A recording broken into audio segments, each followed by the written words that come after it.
Welcome back to the Rangers News YouTube channel. My name's James Black and I'm joined by Cameron Mullis and Jordan Carlisle as we're going to have a little look back at Rangers transfer business in the January transfer window. So it was a fairly quiet month up until the last couple of hours, with Rangers only doing a couple of pre-contract deals in the last week or so to bring Scott Wright and Jack Simpson to Ibrox. But then last night things all got really hectic. Both Wright and Simpson signed on 4.5-year deals before this morning Rangers confirmed a pre-contract with Nnamdi Offabo from Bournemouth to join in the summer. There's also a few players went out. There's 4 first-team squad members went out, with Ross McCrory making his move to Aberdeen permanent, whilst Jordan Jones, George Edmondson and Brandon Barker all headed out on loan. So before we start looking at this incomings and outgoings in a bit more detail, just Jordan, what was your initial thoughts on the window overall? I think it was really positive. It's just in general terms, players leaving that aren't integral to the squad. I think that was the main thing coming into it, not anything to do with arrivals and anything like that. Just keeping a hold of the sort of key components of the squad, the fullbacks, the centre backs, and Morelos. I think, even though he's going to miss a while going forward, but having the spine of the team still there is the key, I think. I think what they've done, which is really impressive, is sort of look ahead at what we've seen so clearly in the last couple of weeks. Or a couple of months now, is the fact that Celtic haven't really planned far enough ahead at any stage during the whole time that Rangers were away and in recent seasons when they've had the financial advantage. But it'd be fairly easy for Rangers at the minute to be like, well, it's tough times financially, we're just going to sit on it. Basically, we're 23 points clear and we don't really need to do any business. But I think there's a reality that there's players will move on in the summer. And bringing people in now and bedding them in is a really smart move, I think, and hopefully they're strong targets that have been well scouted. And if the business that Ross Wilson has done so far is anything to go by, there will be. Cammy, just yourself as well, what was your kind of thinking on the 2 boys that came in? Were the ones that you thought we needed to bring in, or is it a bonus as Gerard's going to refer to them so far? I think when you see the players that went out, like Brandon Barker going out, and Jordan Jones going out, Scott Wright comes in, and with Edmondson going on loan. It was interesting as well what Steven Gerrard said about Edmondson in his pre-match conference for the St Johnstone game. He was saying how his confidence was a wee bit short, and after everything with the COVID stuff, he never completely closed the door on him. But I think that what he was insinuating in a roundabout way was that he wasn't competing at the level to kind of shift the other 3 defenders. So I think it's going to be a bit of an upgrade. As well with Jack Simpson, apparently Jason Tindall, I think that's Bournemouth manager, he said that Rangers were in for him last season. Which, when they say that, I think with this Rangers backroom staff and all who's involved, I think we can get kind of excited by it, because there's a similar story for Kamara Roof, which means that this boy, Jack Simpson, has been identified as somebody who won't just work in our system, but will flourish in our system. So personally, I would be very, very surprised if that wasn't a successful signing. And by successful signing, I mean potentially somebody who can, maybe not next season, because I think Connor Goldson wouldn't let himself down with a crack at the Champions League, but I think that might be the long-term kind of successor to his role in the team. Because I listened to an interesting interview this morning with him, Jack Simpson, and he's talking about how he's like a ball-playing defender and he comes out, and I think maybe that's the aim. And as well, off a bar, he also touched and said that there was too much competition at the minute, so it would insinuate there's going to be movement in the summer. Maybe he's a long-term replacement for Kamara. And Scott Wright is just another attacking forward option, because the guys that we brought in there hasn't really worked out for, like Jones, Stewart, who's obviously still there, and Barker. So hopefully he can provide a wee bit better competition. And I haven't seen enough of him, but the flashes that I did see of him, and he certainly impressed me when we beat Aberdeen. So I know high hopes for more, and I think they're smart, progressive signings of good young players that there's like a kind of crossover. So they're not coming in and expected to do it straight away, but they're certainly kind of positive moves for the future. Looking at Rangers' business, the January window in recent seasons, it's all been a bit of a mixed bag for me. And you've looked at recent years, you've had Jermaine Defoe and Stephen Davis both come in, who were guys who've been over the course, they've kind of done it all before in their career. But these signings this winter certainly seem to have a kind of much more long-term vision to them. I think all three guys are on 4.5 or 4 year contracts. Scott Wright's 23, Simpson's 24, I think Offabor's kind of early 20s as well. And they all look like they're signing Gerard's looking at being guys who wants to bed into his side long term and to not just be quick fixes and fill holes that are coming up. And does that kind of strike you as being a good sign for Rangers transfer policy, or is it something that we need to just be focusing on the next hurdle, as it were? I think it's just a reflection of how things have gone on the pitch. I think there was clear deficiencies in the team previously, and to bring in Defoe and Davis, those were two at the time. Considering what Rangers fans had been used to in terms of players coming in the door, there were two fantastic signings, real pedigree players that were needed realistically, because there was still that lack of sort of quality and definitely experience in the team. And I think now it's different, because it's now got to a point where Rangers have done so well, been so dominant in the league this year, that it's not necessarily about that. Like Defoe's out of contract in the summer, say, there's an example of that. So those guys, and so is Davis at the minute, but it's very likely that he's going to be offering an extension. But I mean, it's almost even time up maybe for one of those guys, and it really is in terms of looking at the future. I think it's just so smart having that situation where, because when you sell players as well, obviously, when you get them out the door and people know what money that you have and that you've got for those transfers, then you can be held to ransom in terms of when you're bringing other players in, and you might have to pay over the odds for it. In terms of this, they haven't even risked that to start off with guys they've identified with contracts running down to start off with, and it means they're in the door and they've done some of the work already in terms of covering for guys that may leave, as Cammy says, Kamara in Offabor's case. And I just think it's so good that for Simpson, it's different ways about it, isn't it? I think for attacking players, in terms of Wright, giving him the chance to come in and play with very little pressure in front of no crowds as well, a start when it's not must-win games every week in the league. I think that's brilliant. Lets him settle in. Simpson, similar in terms of the pressure and results. He might not play as often, basically because obviously Goldson is immovable in there, and you've got two other guys who also need to get games. But Offabor going back to Wickham, where he played last year, playing in the Championship, really good level, and getting a few months there to come back in. It just seems, it's just light years from some of the dealings that have gone on in the past. I think the length of the deals is just common these days in general. They did the same thing with both Jones and Kamara. As far as I can remember, they were both 4.5 year deals when they, or Kamara 4.5 when he came in, Jones 4. So that's obviously a plan to tie players down, and sometimes it works. Kamara, he's tied for a while to start off with. Sometimes it doesn't in Jones. And he's got security, a club that he's not really broken in at, but it just seems very, very smart to me. All seems very fluid, doesn't it? You know what I mean? Like it's all moving, and it's all like well organized and well structured and realistic, and like really, really determined when they see that they want somebody to go out and get them, and they're not going for players or individuals that they don't think they're getting a chance of getting. I just think it just seems so well oiled.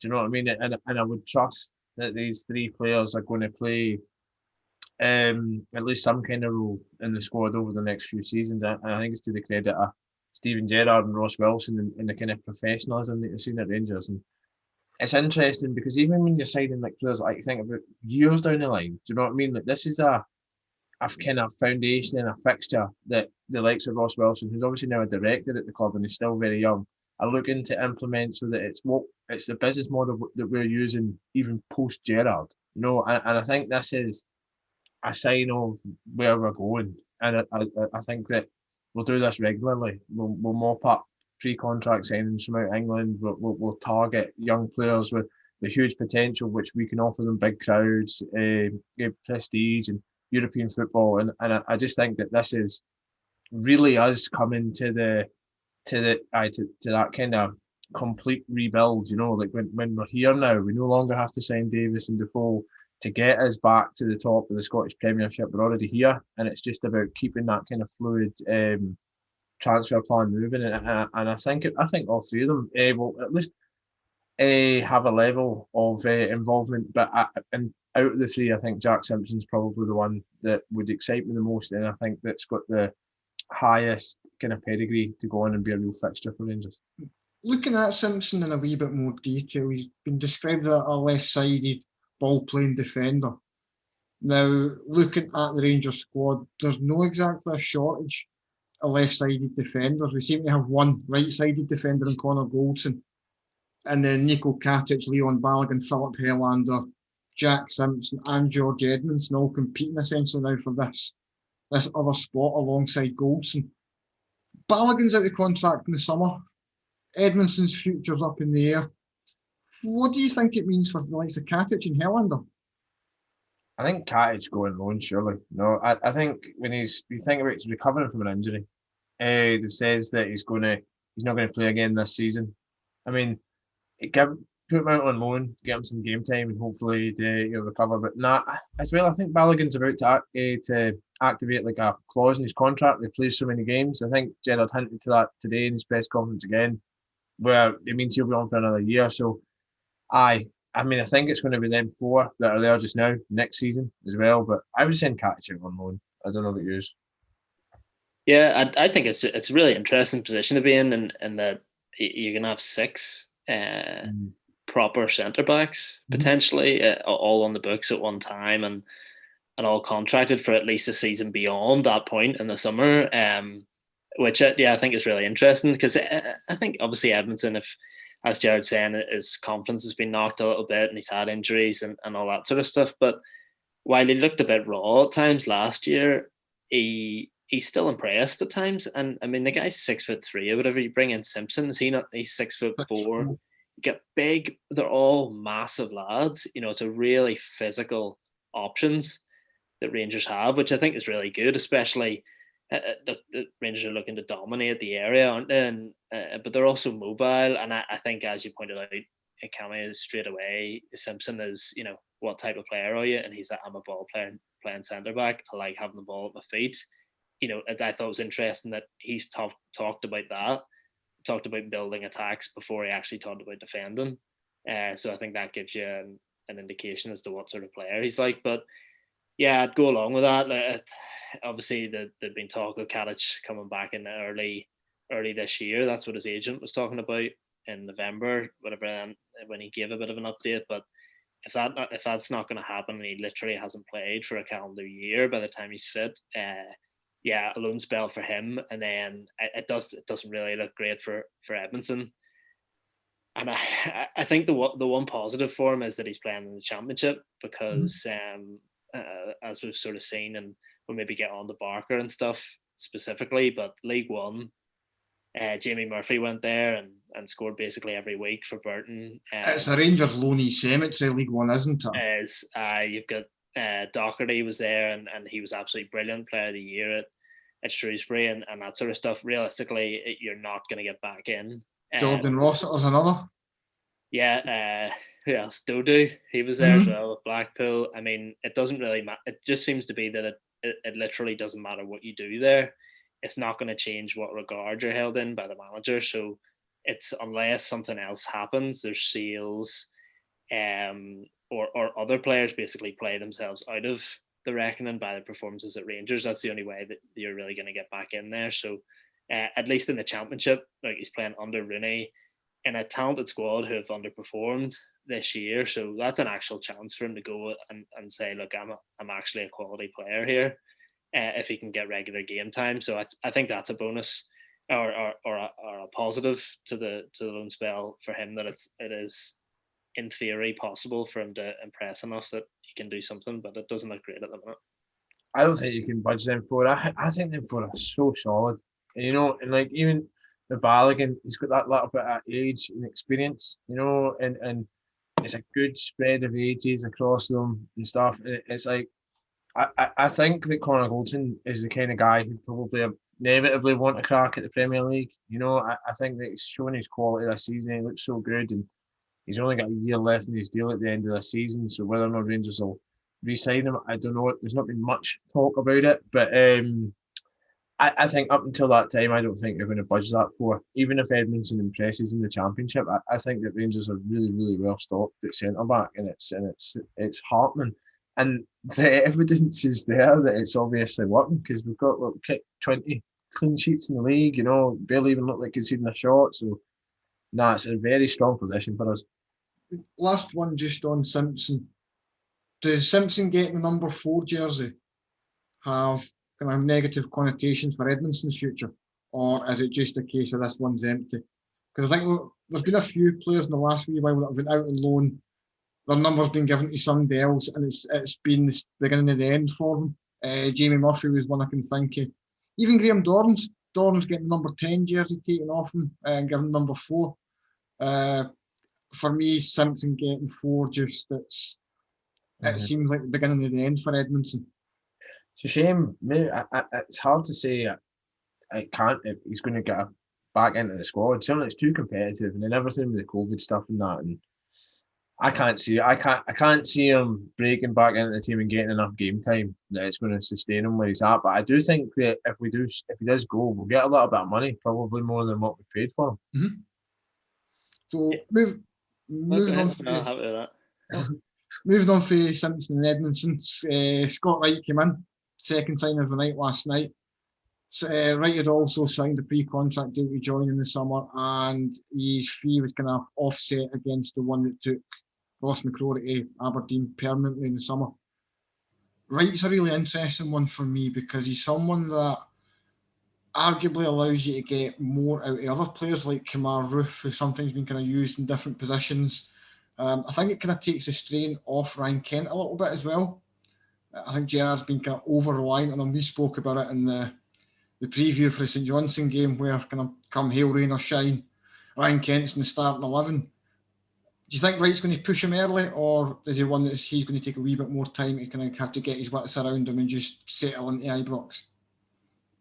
I think it's interesting that Jared's not really played down. He's obviously talked about the players coming in, and the point is that they'll get playing time before the end of the season, so he will play.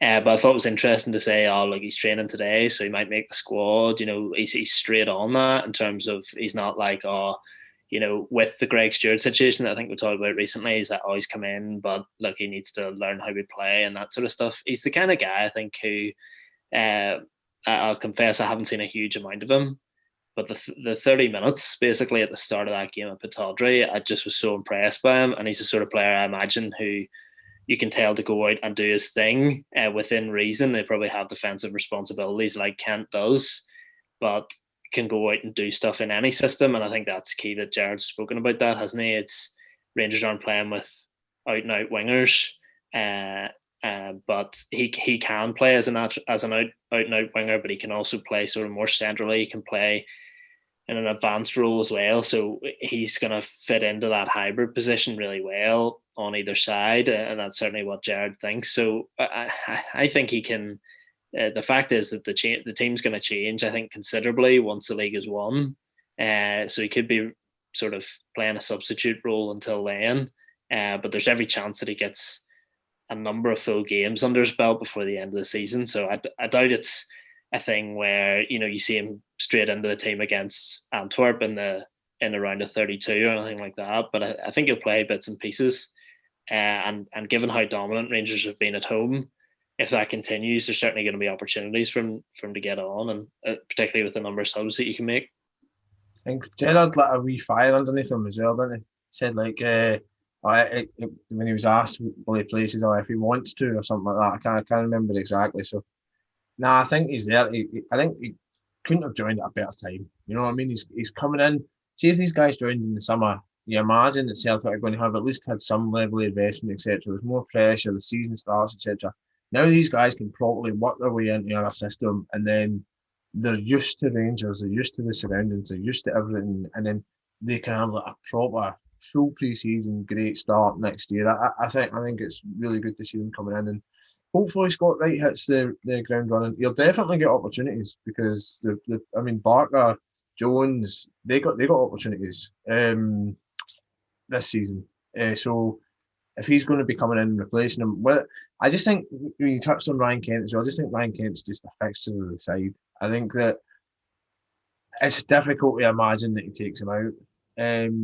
Like you say, maybe as the season kind of goes in, it saves him for the big European games, etc. But he's just such an important player, and he's so vital that I can't see Scott Wright coming in directly competing with him. But as a backup option, yes, certainly. Do you think it's going to help him coming into a squad at a time where, in Touchwood, the title's won, it's near as damn it official? But does it have that advantage where you come into a side where they're playing good football, they're pretty much full of confidence, they're pretty much everything Rangers are touching just now turns to gold. Whereas maybe if you'd come in 12 months ago, 24 months ago, you were coming into a team who were not in the best of form, things weren't going right, you had key players missing through suspension, and the season kind of went to shit, for want of a better phrase. So do you think just it's going to help the likes of Wright come in and settle and be a big player quicker than the likes of someone like that would have come in a year ago? It's interesting that you say that, because last year Camberry and Hadji came in and were probably our two best players. Mm-hmm. Do you know what I mean? I don't know, Camberry. I thought he was brilliant in that game against St Johnstone, but I don't know. I think he's a real interesting player. Like, obviously, he did a lot of talking about how much he enjoyed it, or how much he really enjoyed the move and all that. But I don't know. He struck me as a strange player. Physically very big, but not necessarily using that. Also technically good, but like not really a striker. And obviously, he was played off the side, and that's maybe part of it. But he's had I wasn't a huge fan of him, but yeah, I agree that like Hadji straight into big European nights, producing there more so than he was in the league. But I think it's going to be an advantage for any player, as we've spoken about all year. The fact that there's no fans there, it's starting to get to be a real shame that they're not haven't earned that opportunity to play in front of the buzz and stuff like that. But it definitely helped take the pressure off, and it will just do that again. For Wright, especially attacking players. Now, you don't want to, like, obviously it's part of it. You sign for Rangers, you're going to have to perform in front of demanding crowds at a club that demands success. But I mean, there's no doubt in my mind it's easier than if you're Brandon Barker and you're starting a European game on the wing and everyone's thinking, what's going on here? Why is he playing him? I haven't seen much of him. Why is he starting him in a European game?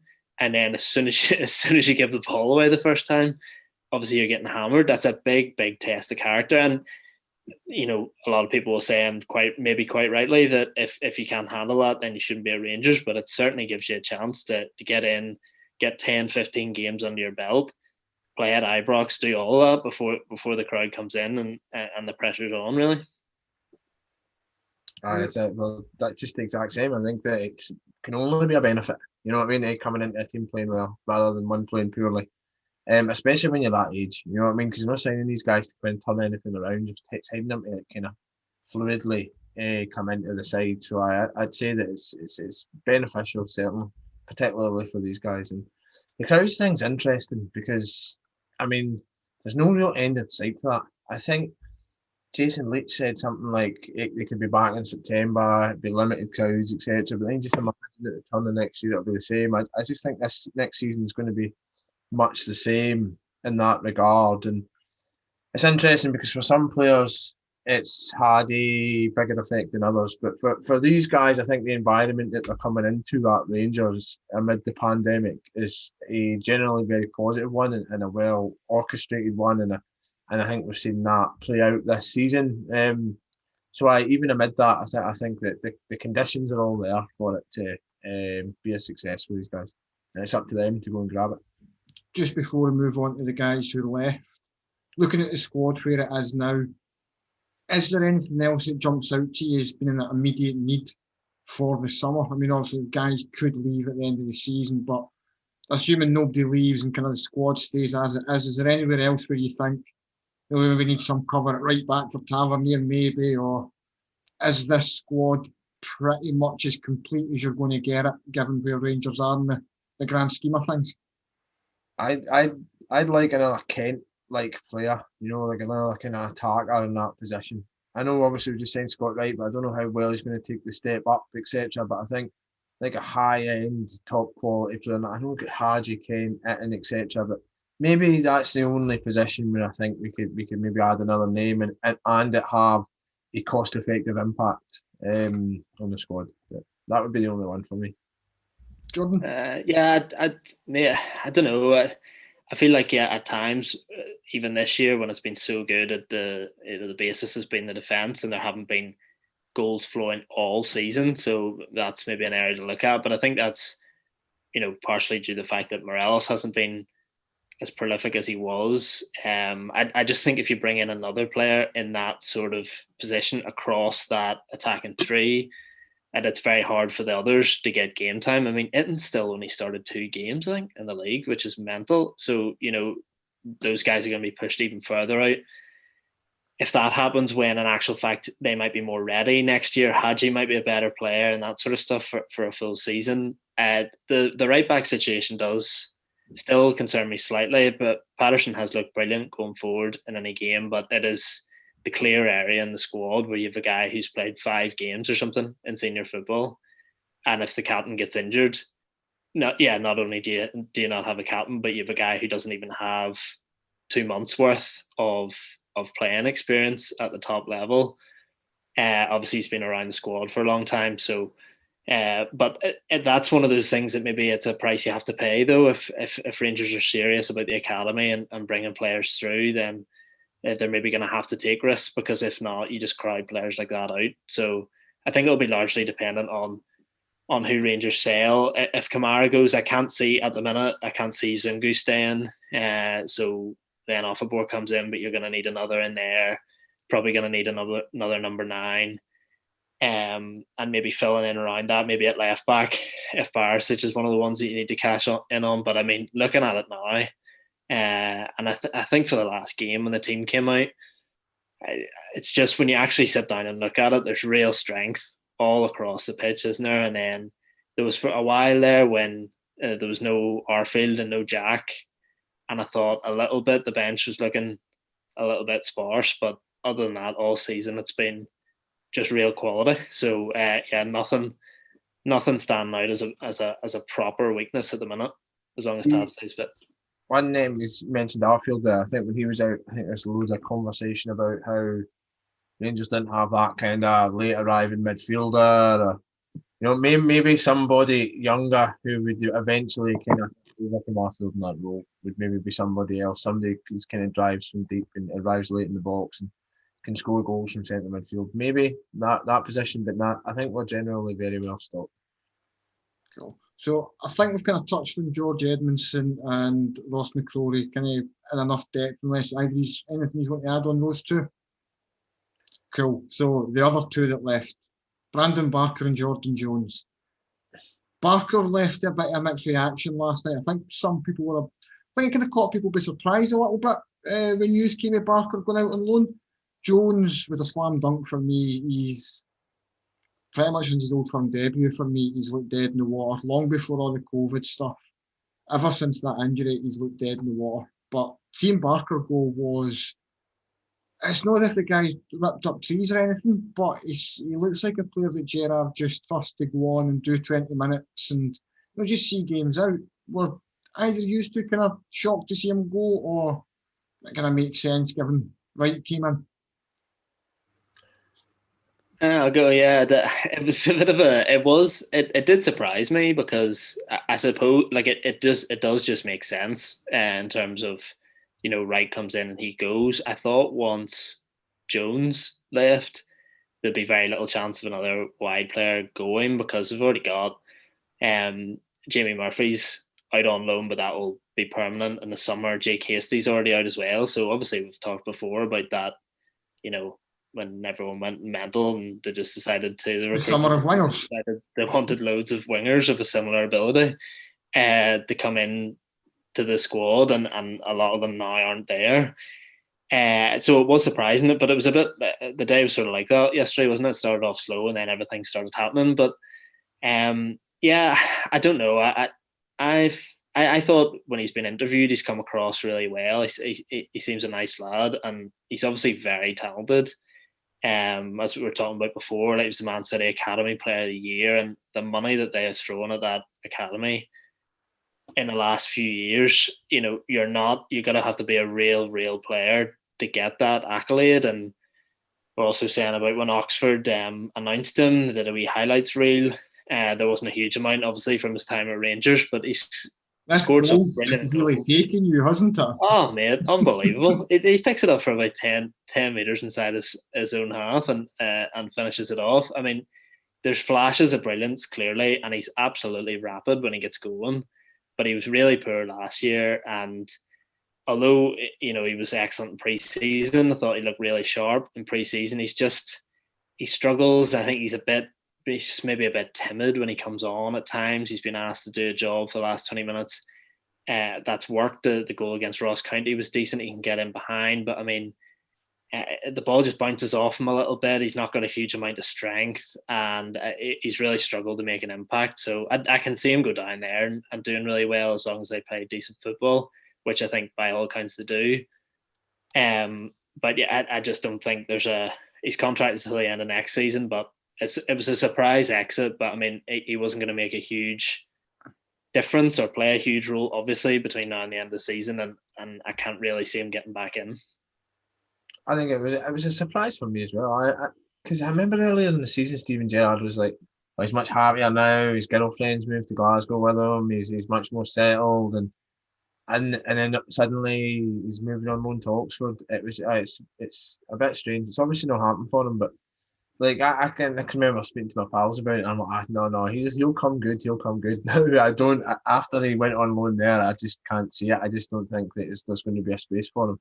Hopefully, he impresses down there and comes back up. But like you say, he's really highly rated. He's been talked up down south in England for a long time, and we got to a certain age and it just didn't happen for him for whatever reason. So it's a shame, but I don't think that he'll make enough of an impression at Rangers.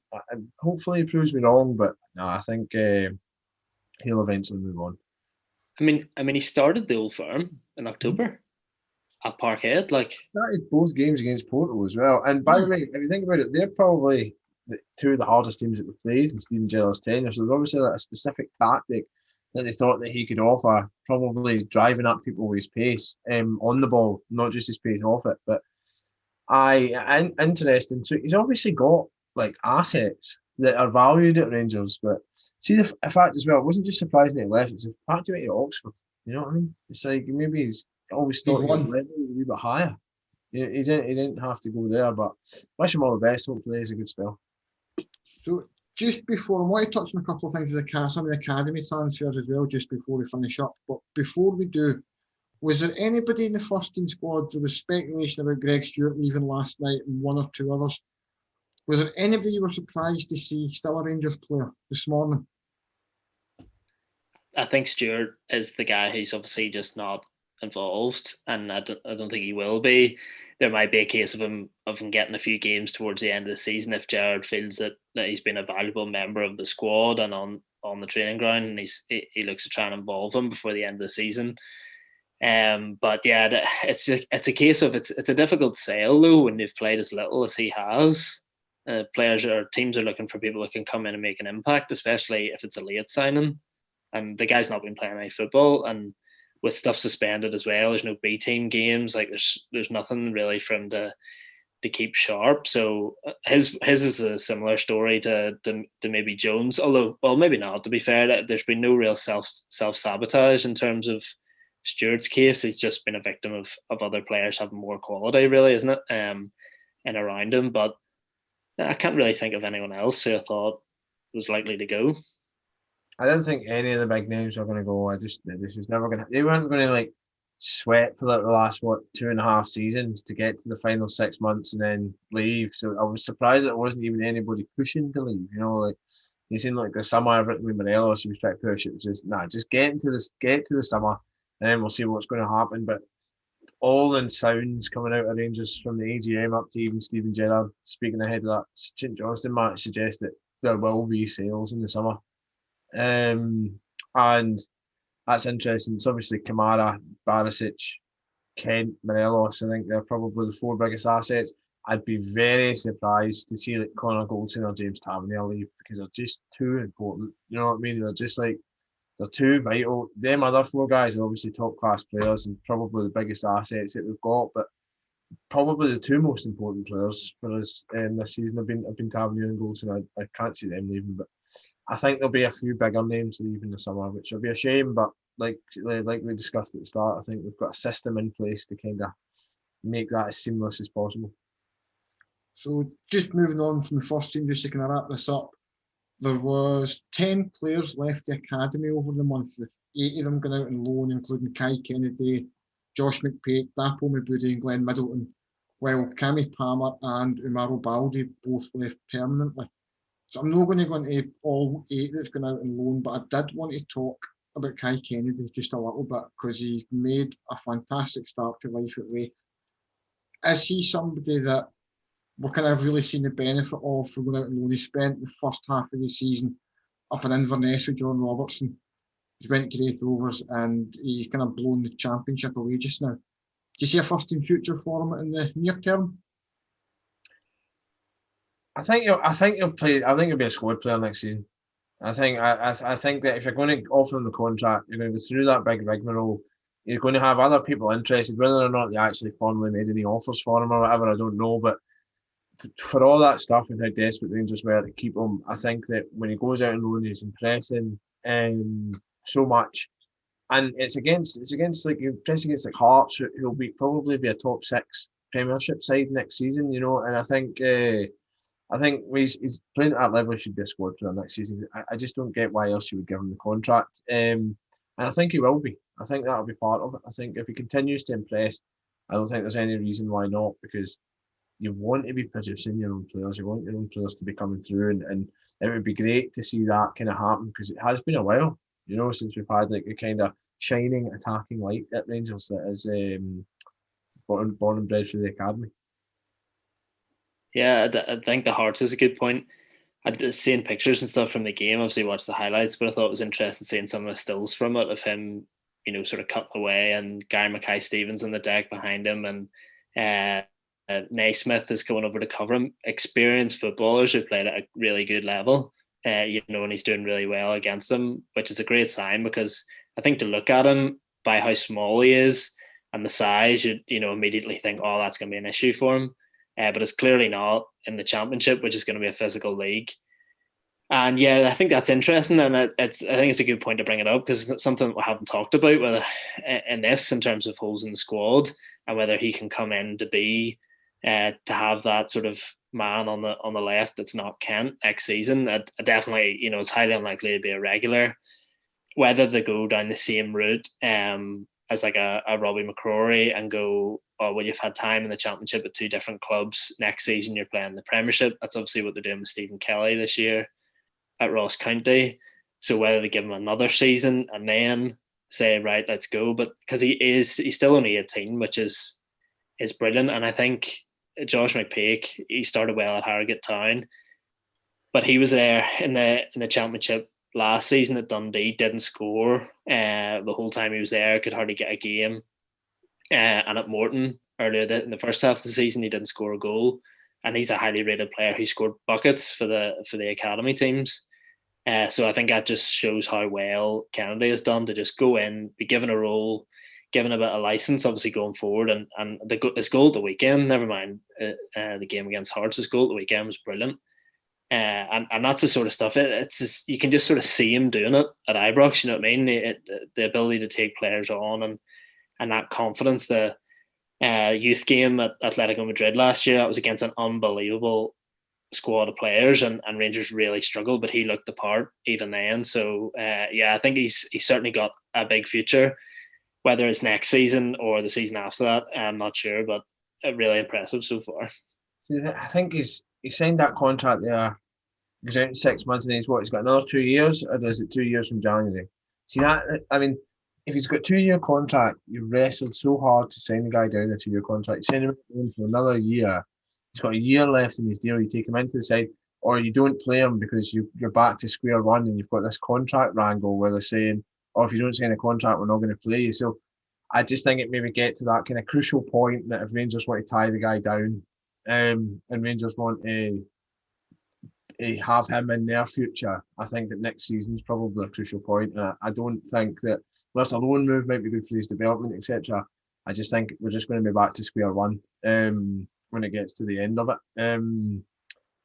Because of all the sounds that have come out around it. I don't know enough about it, but that's what my impression would be. Magic. So just to wrap this all up, I just want to get both your overall verdicts in the transfer window. Just a nice quick short kind of summary of how well you think Rangers have done over the last month. Jordan? Really positive. Didn't have huge expectations going into it in terms of dealings, certainly incomings, but really positive. Haven't lost anyone key, which was the main thing going into it, and got players out who are unlikely to be involved and probably need game time. So pretty much spot on, I think. I know, I'd echo that. I think now the squad looks much more balanced. Do you know, I think that there isn't as much of that kind of fat around the edges. It's been well trimmed, and it looks more balanced. It looks like we've got an eye on even on the next window, and potentially even the window after that. We're in good nick. So yes, I'm excited for the rest of the season. Hopefully Simpson and Wright can make a bit of an impression. Fantastic. So we went a bit longer than expected, but that's all we've got time for. Comprehensive. Thanks for watching. Remember to have a look back through some of our previous videos. Remember to like and subscribe, and we'll be back with more content during the week. Thanks for watching.